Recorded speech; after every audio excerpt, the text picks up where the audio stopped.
श्री शिव महापुराण सप्तम वायव्य संहिता पूर्वार्ध प्रारंभ। मंगलाचरण। दोहा। बंदो गणपति चरण रज निशिदिन प्रेम लगाए। विघ्न निवारे दुख हरे सुख गण करे बनाए। शंकर चरण सरोज रज बंदों कर जुग जोरी। सदा रहे अनुकूल है मांगो यह निहोरी। 56। गंग शीस पे धरे अंग अर्धंग भवानी। वाहन वृषमख रेख देख भैरव अगवानी। सिद्ध 84 खरे सोई सब शीस नवावे। 64 जोगिन खरी भूत तथे मचावे। राम लगन कहो शिवाशीष सकल सभानंद हिये।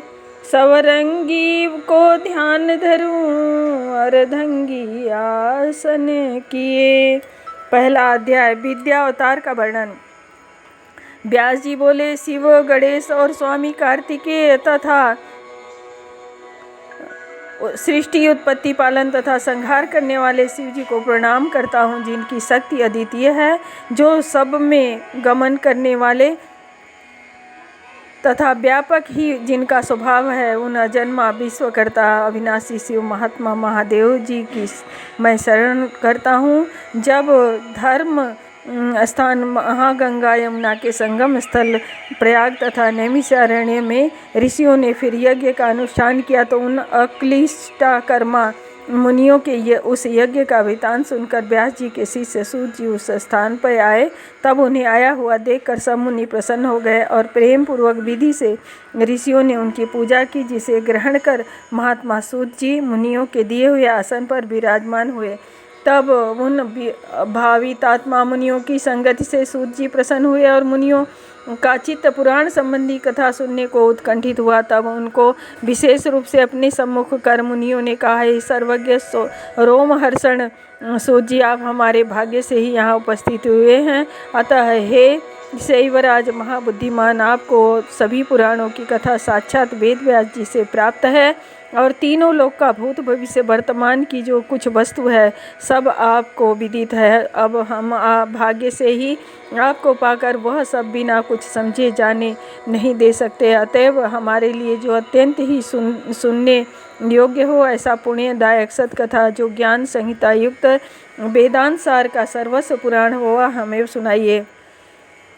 जब मुनियों ने सूत जी से इस प्रकार प्रार्थना की, तब सूत जी परम मनोहर और न्याय युक्त सुंदर वाणी में बोले, हे मुनियों, जब आपने हमारा इतना सत्कार किया है, तब मैं ऋषि पूजित पुराण को आपसे क्यों नहीं कहूँगा। अब मैं महादेव जी, स्कंद जी, गणेश जी, नंदी जी और सत्यवती पुत्र साक्षात वेद व्यास को प्रणाम कर परम पुण्यदायक वेद सम्मत दमन सागर भुक्ति मुक्ति की फलदायक पुराण की वह कथा कहता हूँ, जो कि शब्दार्थ न्याय से युक्त और वेदाचार विभूषित है तथा जिसे वायु ने श्वेत कल्प के प्रसंग में वर्णन किया है। पुराणों की अनुक्रमणिका सब विद्याओं का स्थान है। इस कारण आप मुझसे पुराण की उत्पत्ति सुनिए, जिसमें चारों वेद की शिक्षा, कल्प, व्याकरण आदि अंग, मीमांस, न्याय पुराण और धर्मशास्त्रीय 14 विद्याएं हैं, और जिनमें आयुर्वेद, धनुर्वेद, गंधर्व वेद और धर्मशास्त्र, इन चारों को मिला देने से 18 विद्याएं हैं। इन 18 विद्याओं के आदि कारण साक्षात शिव जी हैं। यह श्रुतियों का कथन है। तब उन्हीं जगतपति ने इस जगत की उत्पत्ति करने के लिए पहले संतान पुत्र ब्रह्मा जी की रचना की। फिर उन्हीं ईश्वर ने ब्रह्मा जी के लिए सृष्टि के निमित्त यह विद्या दी और पालन करने की शक्ति विष्णु जी को दी, जो उनके मध्य पुत्र हुए और ब्रह्मा जी की भी रक्षा करने वाले हैं। तथा उस विद्या को प्राप्त हो ब्रह्मा जी ने प्रजाओं के लिए जब सब शास्त्रों के मध्य में पुराणों का प्रकाश किया, तदुपरांत उनके मुख से वेद प्रकट हुए और पहले मत्स्य पुराण का आविर्भाव हुआ, जिससे यह सूचित है कि इस प्रथम कल्प में एक पुराण था जिसमें 1 अरब श्लोक थे और जिसमें त्रिवर्ग साधन हो जाता था। इसके पश्चात ब्रह्मा जी के मुख से सब शास्त्रों की प्रवृत्त हुई। जब पृथ्वी में प्रजा इसे विस्तृत करने में समर्थ न हुई, तब उन विस्तृत विद्याओं को संक्षेप करने के लिए विश्वेश्वर निमित्त विश्वेश्वर की आज्ञा से द्वापर के अंत में विश्वात्मा संपूर्ण जगत स्वरूप भगवान विष्णु का व्यास नाम से पृथ्वी में विख्यात अवतार हुआ है। द्विजों, इस प्रकार प्रत्येक द्वापर में वेदों का विभाग होता है और दूसरे पुराण निमित्त होते हैं। तभी इस द्वापर के अंत में कृष्ण द्वैपायन ने अरणि में अग्नि के समान ही सत्यवती से जन्म ग्रहण किया। फिर वेदों को संक्षेप कर 4 प्रकार के विभक्त किया। वेदों का अधिक विस्तार करने से ही लोक में वेद व्यास के नाम से विख्यात है। पश्चात पुराणों को संक्षिप्त कर उन्हें 4 लाख श्लोकों में किया। जिन पुराणों का देवलोक में अब भी 100 करोड़ का विस्तार है, 4 वेदों को जानकर भी ब्राह्मण पुराणों को नहीं जानता, वह सर्व विद्या संपन्न होते हुए भी चतुर नहीं है। जो इतिहास और पुराणों से वेदों का विस्तार करता है, उस थोड़े पढ़े हुए से वेद डरता है कि यह मेरा प्रताड़न करेगा। जिसमें उत्पत्ति, प्रलय, वंश, मनवंतर, कथा, वंशानुचरित हो, उसे पुराण कहते हैं। पुराण 18 हैं तथा ब्रह्म पुराण, पद्म पुराण, विष्णु पुराण, शिव पुराण, भागवत पुराण, नारद पुराण, मार्कंडेय पुराण, अग्नि पुराण, ब्रह्म वैवर्त, बाराह, स्कंद, वामन, कूर्म, मत्स्य, भविष्य, लिंग, गरुड़ और ब्रह्मांड पुराण। इनमें चौथा शिव पुराण भक्तों के सब मनोरथ सिद्ध करने वाला है। इसकी कुल 12 संहिताएं हैं और इसमें 1 लाख श्लोक हैं जो साक्षात शिव जी द्वारा निर्मित और धर्म प्रेष्ठित हैं। इसके करते हुए धर्म का पालन कर 3 वर्गों के मनुष्य शिव जी के प्रसाद से इस जन्म में ही मुक्त हो जाते हैं। शिव के आश्रय से तो मनुष्य की कौन कहे, देवताओं की भी मुक्ति होती है, इसमें संदेह नहीं। उसी वेद सम्मत पुराण को मैं आपसे कहता हूँ, सुनिए। इस पुराण में कुल 12 संहिताएं हैं। विद्वेश्वर, रुद्र, विनायक, उमा, मातृ, एकादश रुद्र, कैलाश, शतकोटि, कोटि रुद्र, सहस्त्र कोटि रुद्र, वायव्य संहिता और धर्म संहिता।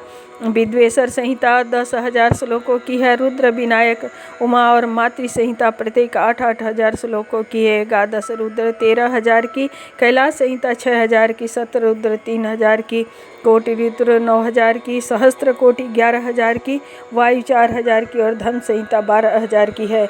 इस प्रकार व्यास जी ने इस भुक्ति मुक्तिदायक शिव पुराण को 24,000 श्लोकों में संक्षेप किया। इसमें भेदों सहित 7 संहिता ही रखी है, जिसमें पहली विद्वेश्वर संहिता, दूसरी रुद्र संहिता, तीसरी शतरुद्र संहिता, चौथी कोटि रुद्र संहिता, 5वीं उमा संहिता, 6वीं कैलाश संहिता और 7वीं वायव्य संहिता है। जिसमें विद्वेश्वर संहिता 2,000 श्लोकों की, रुद्र संहिता 10,500 श्लोकों की, शतरुद्र संहिता 2,180 श्लोक की, कोटि रुद्र संहिता 2,224 श्लोक की और उमा संहिता 1,820 श्लोक की है। कैलाश संहिता 1,240 श्लोक की और वायु संहिता 4,000 श्लोक की है। इस प्रकार अब शिव पुराण में परम पुण्यदायक कुल 24,000 श्लोक हैं तथा जो वायु संहिता में मैंने 4,000 श्लोक को कहा है, उसके 2 भाग हैं, जिसे मैं आगे वर्णन करूंगा। जो पुराणों का महत्व न जानता हो और वेद को न जानता हो तथा इस प्रकार पुराणों में जिसकी श्रद्धा न हो, उसके समक्ष इसे नहीं कहना चाहिए। और जो अपना शिष्य हो, धर्मात्मा और शिव जी का भक्त हो, उसे यह पुराण देवें। अब मैं उन महातेजस्वी व्यास जी को नमस्कार करता हूँ, जिनके प्रसाद से मुझ में यह पुराण संहिता वर्णन है। इति श्री शिव महापुराण सप्तम वायु संहिता का पहला अध्याय समाप्त। दूसरा अध्याय मुनियों का प्रस्ताव। सूत जी बोले, इस प्रकार जब अनेकों कल्प व्यतीत हो गए और बराह कल्प उपस्थित हुआ, तब सृष्टि निर्माण कर्म में जगत निर्माण की वार्ता प्रवृत्त हुई और प्रजा ज्ञानवान हो 6 कुलों में उत्पन्न हो गई। तब वे सब मुनि परस्पर यह कहने लगे कि यह ब्रह्म है, यह नहीं है। इस प्रकार के बहुत विवाद हुए, परंतु ब्रह्म का निरूपण करना कठिन हो गया और कोई निश्चय न हो सका। तब वे सब अविनाशी ब्रह्मा को देखने गए। ब्रह्मा जी एक सुरम्य पर्वत की छोटी कंदरा में सिद्ध चारणों से सेवित विराजमान थे। तब वहाँ पहुंचकर मुनियों ने लोक पितामह ब्रह्मा जी का दर्शन किया और जो शुद्ध सुवर्ण के आभूषण पहने हुए थे, जिनका मुख प्रसन्न और दिव्य शरीर था, जो सरस्वती से सेवित गंधानुलेपित श्वेत वस्त्र पहने, दिव्य मालाओं से विभूषित, सुरासुर योगिन से नमस्कृत, संपूर्ण लक्षणदायक, हाथ में चमर लिए, सूर्य की प्रभा वाले हैं। ऐसे ब्रह्मा को देखकर सब मुनियों के मुख पर प्रसन्नता छा गई और वे सिर पर अंजुलि धारण कर उनकी बड़ी स्तुति की और कहा, हे सृष्टि के उत्पत्ति, पालन और संहार करने वाले त्रिमूर्ते, आपके लिए नमस्कार है। पुराण पुरुष के लिए नमस्कार है। आप प्रधान देह, प्रधान क्षोभकारी, 23 महत्व आदि विकारों के विकार भी हैं। विकारहीन ब्रह्मांड को उत्पन्न करने वाले होकर भी ब्रह्मांड के मध्य स्थित हैं, ऐसे आपके लिए नमस्कार है। सृष्टि के आदिकर्ता, महाभूतों के रचयिता के लिए नमस्कार है। सर्वलोक स्वरूप, सर्वलोक दृष्टा को नमस्कार है। आपने ही इस सारे जगत को उत्पन्न कर पालन संहार किया है। नाथ, आपको नमस्कार है। पितामह, हम माया के वशीभूत आपको नहीं पहचानते। सूत जी कहते हैं, महाभाग ऋषियों की प्रार्थना से ब्रह्मा जी प्रसन्न हो गए। उन्होंने मुनियों के प्रसन्नार्थ इस प्रकार की गंभीर वाणी में कहा कि हे महाभाग ऋषियों, सब यहाँ किस अर्थ से आए हो? जब ब्रह्मा जी ने उनसे कहा तो वे ऋषि हाथ जोड़ विनय सहित वाणी में इस प्रकार बोले, हे भगवान, हम निविड़ अंधकार से घिरे हुए हैं, विवाद कर बड़े दुखी हो रहे हैं, फिर भी यह न जान सके कि परम तत्व क्या है। आप सारे जगत के कर्ता और कारण के भी कारण हैं तथा हे नाथ, आपको सब कुछ ज्ञात है। आपसे प्राचीन पुरुष कोई भी नहीं है। आप विशुद्ध, परिपूर्ण, शाश्वत, नित्य और परमेश्वर हैं। आपने किस विचित्र कीर्ति से जगत का सृजन किया है। महाप्राज्ञ, आप हमारे इस संदेह को दूर कीजिए और तत्व से कहिए तथा अंतकाल में यह सब किस में लय होता है यह भी कहिए। आप हम सभी प्राणी किसके बस में हैं और हम सब का नियोजन कौन करता है? क्या हम उसको देख सकते हैं? तब मुनियों के इस विनय प्रश्न को सुनकर ब्रह्मा जी अपनी कंदरा तथा मुनि मंडली से उठकर इस बात का विचार करने के लिए चले गए और ध्यान देकर रुद्र हो गए और इस प्रकार आनंद की वाणी उच्चारण करते हुए सशरीर हाथ जोड़कर बोले, इति श्री शिव महापुराण सप्तम वायव्य संहिता का दूसरा अध्याय समाप्त। तीसरा अध्याय नैमिष्य उपाख्यान। ब्रह्मा जी बोले, जिसमें मन वाणी गति नहीं है और जिसे पाकर विद्वान भयभीत नहीं होता तथा जो ब्रह्मा विष्णु रुद्र और इंद्रादि के कर्ता आदि कारणों के ज्ञाता और नारायण हैं, जो संपूर्ण ऐश्वर्यों से संपन्न और सर्वेश्वर हैं, जो मुमुक्षुजनों के ध्यान योग में मन मंदिर में स्थित हैं, जिनका मैं पहला पुत्र हूँ, जिन्होंने मुझे ज्ञान दिया और मैंने प्रजापति पद को पाया, वही एक ही ईश्वर चारों ओर विस्तृत है। उसी महात्मा पुरुष से यह सारा ब्रह्मांड पूर्ण है, जो एक ही निष्क्रिय और सक्रिय भी है, जो एक ही बीज बहुधा महेश्वर है, जीवों से सब लोगों को पूर्ण कर ईश्वर उसका शासक है, वही भगवान रुद्र है, अन्य कोई नहीं, जो सर्वत्र समान स्थित है तथा जो एक ही परम अव्यक्त है, वही एक परमेश्वर देव ही है। उन शिव जी का ध्यान कर मनुष्य माया मोह से छूटकर मुक्त हो जाता है, जिसके समान तेज बिजली सूर्य चंद्रमा किसी में नहीं, जिससे सारा जगत प्रकाशित सनातनी श्रुति है कि वह एक ही देवता महादेव जी हैं। उन्हीं से परम तत्व की प्राप्ति होती है, जिसका आदि अंत नहीं है, जो स्वतंत्र चराचर को अधीन किए हुए है, लक्ष्मीमान, प्रकृति से परे और लक्ष्य लक्षण वर्जित है, जो सब में विराजमान, काल प्रेरक, सर्वोच्च और सारे जगत के स्वामी हैं, जो सब में बड़े और उनसे बड़ा कोई नहीं है, जो अनंत जगत का पिंडीकरण करने में पंडित और जो उदारता, वीर्य, गंभीर और मधुरता के समुद्र हैं, जिनके सदृश से कोई नहीं, कोई वस्तु नहीं, वस्तु तो उन्हें तौल ही नहीं सकता, यह तो राज स्थित हैं, वही इस जगत के चितेरा हैं और सर्वप्रथम जगत सृजन करते हैं, अंतकाल में फिर इन्हीं में प्रलय हो जाता है। सारे भूत इन्हीं के बस में हैं और यही सर्वनियोजक हैं, बड़ी भक्ति से दिखाई पड़ते हैं, अन्यथा नहीं। इन्हीं रुद्र के लिए सारा व्रत, दान और तप किया जाता है। प्राचीन महात्माओं के सारे नियम इन्हीं ईश्वर के ध्यान के लिए कहे गए हैं। सुरासुरों सहित श्री विष्णु जी भी जिसके दर्शन की चाह करते हैं, जिसे पतित मूढ़ दुर्जन कुत्सित नहीं देख सकते, परंतु जिसे भीतर बाहर से पूजन कर उनसे संभाषण करते हैं, जो स्थूल सूक्ष्म उससे भी परम है तथा जिसे योगी जन सूक्ष्म रूप से देखते हैं, जिसके भी परे जो ज्ञात और आनंद और अव्यय है, और उसके संबंध में अधिक क्या कहें। शिव भक्ति करना ही योग्य है। निस्संदेह वे सब बंधनों को छुड़ाने वाले उस देव के प्रसाद से ही भक्ति संभव है। भक्ति से ही ईश्वर प्रसन्न होता है। जैसे बीज और बीज से अंकुर, ऐसे ही ईश्वर भक्ति प्राप्त होती है। इनकी अनेक साधना है, उन साधनों से इनकी सिद्धि हो जाती है। इसे वेद धर्म ने दिखा दिया है। उसके अभ्यास से यदि पूर्व जन्म का पुण्य पाप समान होता है तो उसे अवश्य यही प्रसाद की प्राप्ति होती है, और धर्म अधिक होता है तो प्राणी का पाप क्षय हो जाता है। इस प्रकार जब क्रमशः बहुत से जन्मों के पाप क्षीण हो जाते हैं तो सांब सर्वेश्वर की भक्ति प्राप्त होती है। उनके गुणों के भाव से भी प्रसाद की प्राप्ति होती है। फिर प्रसाद प्राप्त कर शिव धर्म में तत्पर हो में वह गुरु सहित और गुरु के बिना दो प्रकार का है। गुरु न करने वाले से गुरु किया हुआ 100 गुना अधिक है, क्योंकि वह गुरु की आज्ञा से शिव धर्म में तत्पर है। वह शिव ज्ञान युक्त है, उसे ज्ञान की प्राप्ति हुई रहती है, उसे संसार में दोष दिखाई पड़ता है। वह विषयों से विरक्त हो शिव प्रेम का साधक बन जाता है। उसे ध्यान और कर्म का ज्ञान ही हो योग की प्राप्ति हो जाती है। योग से परे भक्ति है, तदंतर प्रसन्नता, प्रसन्नता से मुक्त शिव स्वरूप ही है। यह मैंने अनुग्रह का प्रकार कहा। पुरुष की जैसी योग्यता होती है उसे वैसा प्रसाद प्राप्त होता है।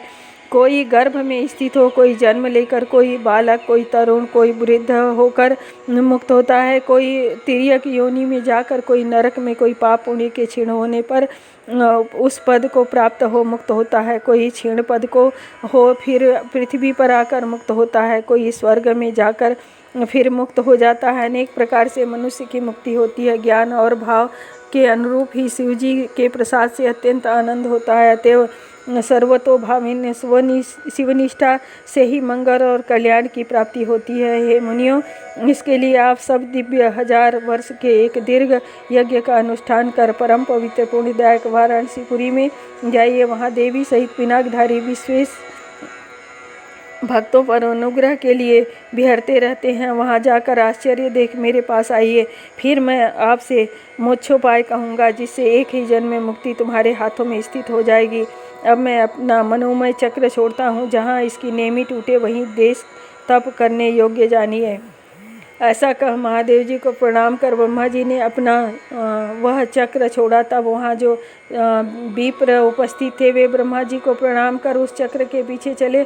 वह नैमिषारण्य में आ टूटा। वहाँ अनेकों यक्ष, गंधर्व और विद्याधरों का वास था। उस समय पुरूरवा 18 द्वीपों का राजा था। वह विलासी हो उर्वशी के पास गया। उसने अज्ञानवश धर्म का अतिक्रमण किया, मुनियों की यज्ञशाला छीनी। इस पर एक मुनि ने क्रोध कर वज्र के समान कुश निर्धार किया। फिर तो सृष्टि रचने की इच्छा से ब्रह्मा जी ने आकर यहाँ यज्ञ किया, जिससे यह स्थान सर्वदा से मुनियों के तप योग्य और बहुत ही सुंदर हो गया। इसी ऋषि शिव महापुराण सप्तम वायव्य संहिता का 3रा अध्याय समाप्त। 4था अध्याय। नैमिषारण्य स्थित मुनियों के बीच में वायुदेव का आगमन। सूर्य जी बोले, उस देश में महाभाग मुनि पहुँच महादेव की पूजा कर यज्ञ आरंभ किए। महर्षियों का वह आश्चर्यदायक यज्ञ प्रारंभ हुआ, जिसके सभी कृत्य आश्चर्यमय थे। बहुत दिनों तक वह भूरी दक्षिण का यज्ञ समाप्त हुआ। ब्रह्मा जी के नियोग से वहाँ बहुत से देवता आए, जिनकी आज्ञा से 49 पवन थे और जो सब भूतों के शरीरों को धारण करते थे। तब इस प्रकार वहाँ वायु देवता को आया हुआ देख कर ब्रह्मा के वचनों को स्मरण कर ऋषियों की बड़ी प्रसन्नता हुई।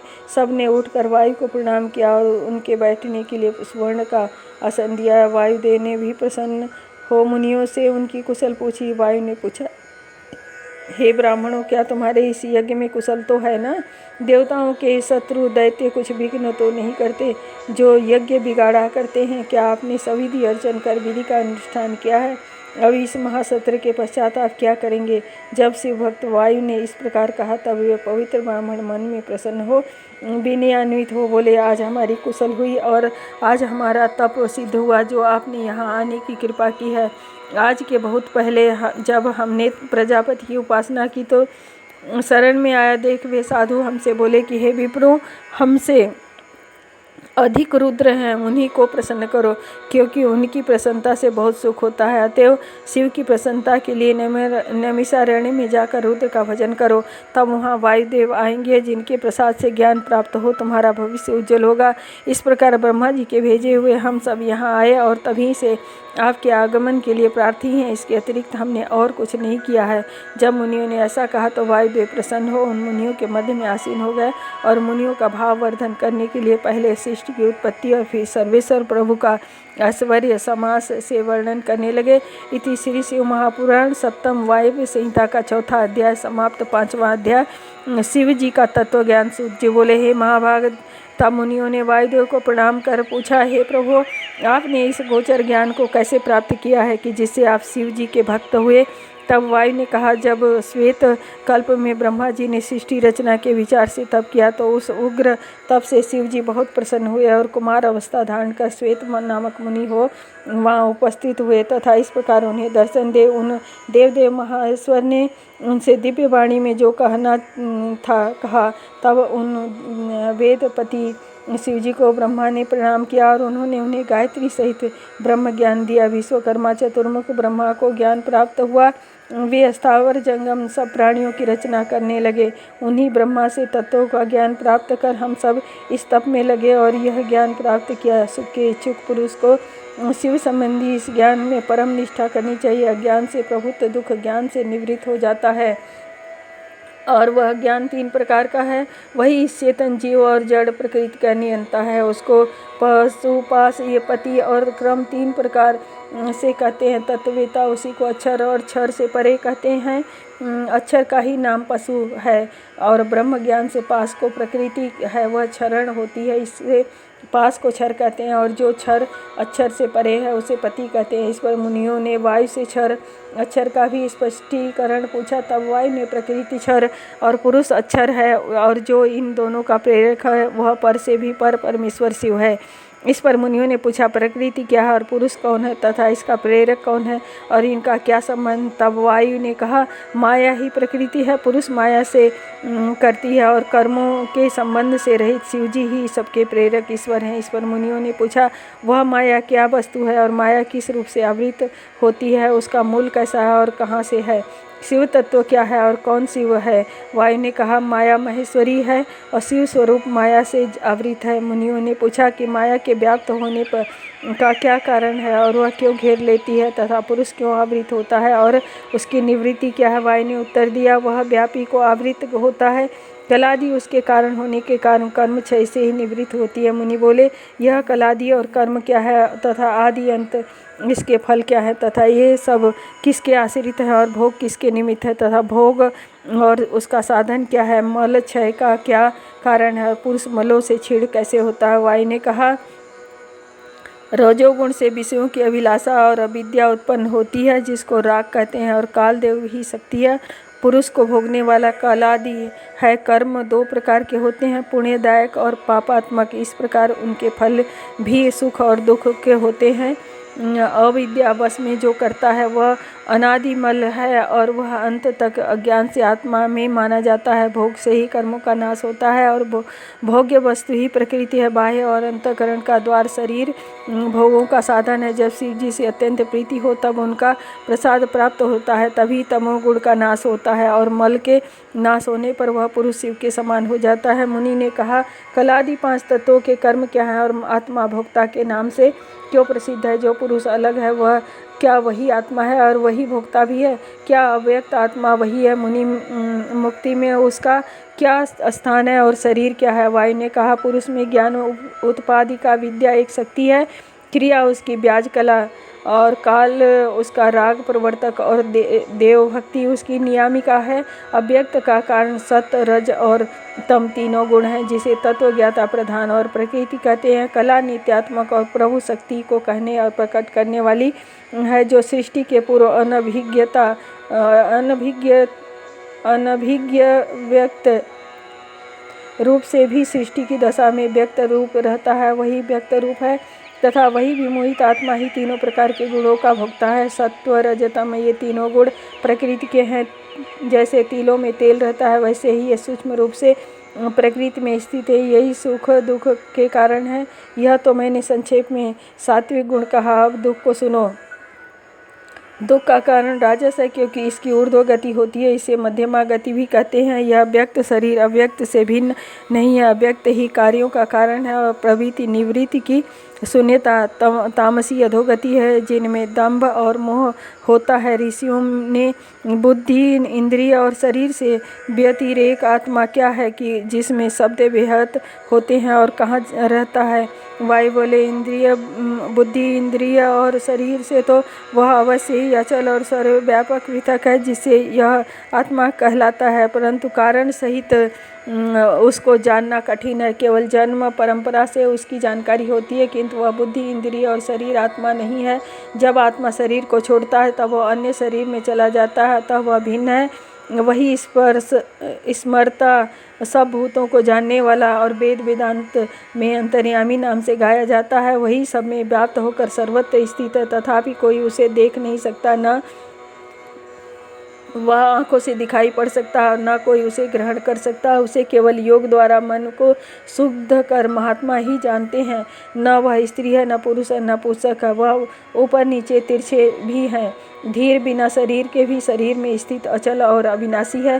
धीर पुरुष ही उसे श्रवणादि के अभ्यास से देखते हैं। अधिक कहने से क्या, परम पुरुष इस देह से पृथक है।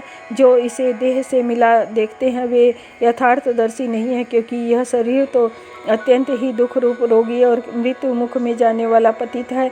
जिसके सहस्त्रों शरीर हो गए हैं, वह एक शरीर से जीर्ण होने पर दूसरा शरीर ग्रहण करता है। कोई भी निरंतर एक शरीर में नहीं रह सकता। यह शरीर के साथ संयोग को प्राप्त होता है। जैसे बादलों से घिरे हुए आकाश में चंद्रमा का मंडल कभी प्रकाशित और कभी अप्रकाशित होता है, परंतु देह भेद से आवृत आत्मवृत्ति भिन्न है। शरीरों के लक्ष्य से वह एक ही आकार का अनेक आकार में दिखाई पड़ता है। ऐसा न कोई हुआ है, न होगा। स्त्री पुत्र बंधुओं का साथ तो यात्रियों के समान है, जैसे चलते हुए दो काठ समुद्र की लहरों के से मिलकर फिर अलग हो जाते हैं। इस प्रकार प्राणियों का समागम है। शरीर को जीव देखता, आत्मा को नहीं। जीव और शरीर का दृष्टा तो को और ही कोई है जिसे ये नहीं देख सकते। ब्रह्मा से स्थावर पर्यंत सब पुरुषों हैं, और यह सारे दृष्टांत उन पशुओं के लिए है जो पास में बंधा हुआ सुख दुख पाता है, इसी से उसे कहा गया है। और वह जो ईश्वर की लीला का साधन है, प्राणी अज्ञानी और अतीश है, दुखमय है, सुख दुखमय है, इसी से यह ईश्वर से प्रेरित स्वर्ग और नरक को जाता है। सूत जी कहते हैं कि वायु के इन वचनों को सुनकर मुनियों को प्रसन्नता हुई और वे शैवागम विचरण वायु से बोले। इति श्री शिव महापुराण सप्तम वायव्य संहिता का 5वां अध्याय समाप्त। ओम नमः शिवाय।